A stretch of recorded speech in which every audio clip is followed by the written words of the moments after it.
Welcome back to the Armchair Meddler, where I review news videos, usually of a sensational nature, and I give you my opinion, even though you didn't ask for my opinion. That's what makes me the Armchair Meddler. Let's see here. Disturbing video of canine attacking suspect leads to federal lawsuit. Okay.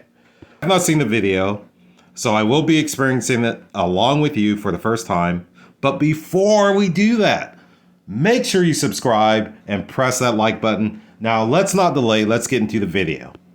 The police canine attack that's at the center of a civil rights lawsuit filed against 3 deputy constables from Precinct 1. A twist in the case is that one of those deputies is now deceased. Well, the lawsuit says the men set a canine officer loose on a suspect, even though that suspect was complying with their directions.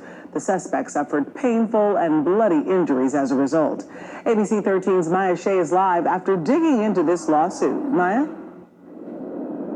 Yeah, the lawsuit is not filed against Precinct 1 Constable's Office. It's filed against the 3 individual deputies, in this case, 2 deputies in the estate of the other deputy who has since died. The video you're about to see is disturbing, and that is why the man's lawyer says someone needs to be held accountable. Go to the ground now.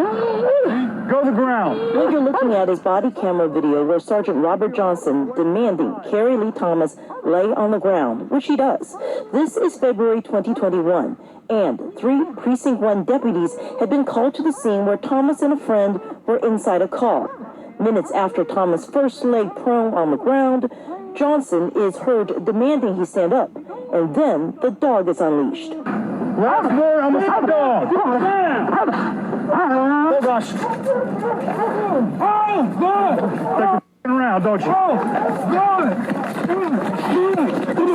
Put your hands on your back. Video of the entire interaction is around 5 minutes, and is the basis of a civil rights lawsuit filed on behalf of Thomas. We're filing in federal court because Sergeant Johnson and his fellow officers violated our client's constitutional rights, his Fourth Amendment right to be free from excessive force.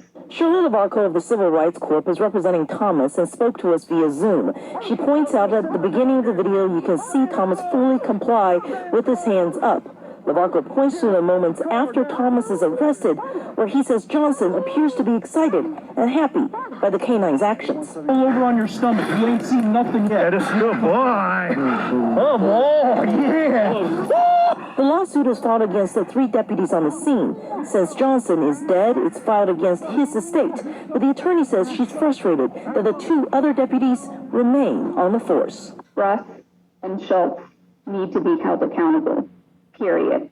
They need to be held accountable in a court of law, and they should have been disciplined for this senseless act of violence a long time ago.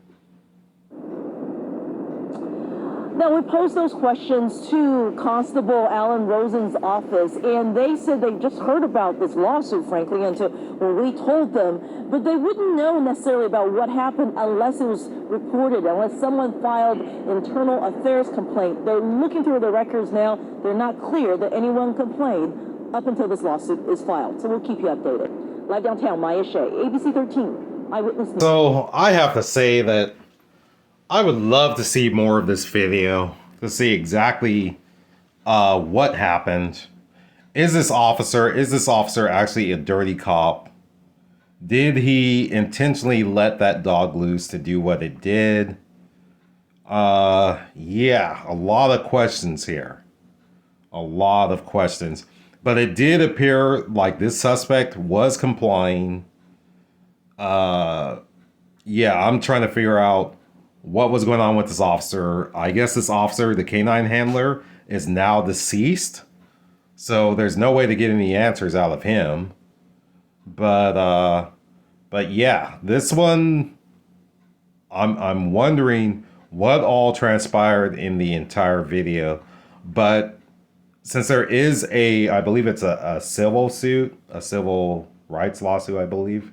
Yeah, this person is going to get paid. They're going to get paid because basically, nowadays, any interaction with the police where there's use of force, even if the police are justified, I'm not saying that that is the case in this video, but anytime there is a use of force with the police and a civil rights or a civil suit is filed, I should say, Even if the police were justified, guess what? That person's going to get paid.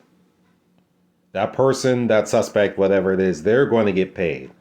Because these cities, they don't want to go to court. They don't want to pay all the money, going to court over it. They rather just settle it out of court. I've seen it happen over and over and over again. So yeah, whenever the police do something to someone physical, whether it was justified or not, that person files a civil suit, that person's going to get paid. That's just the way it is.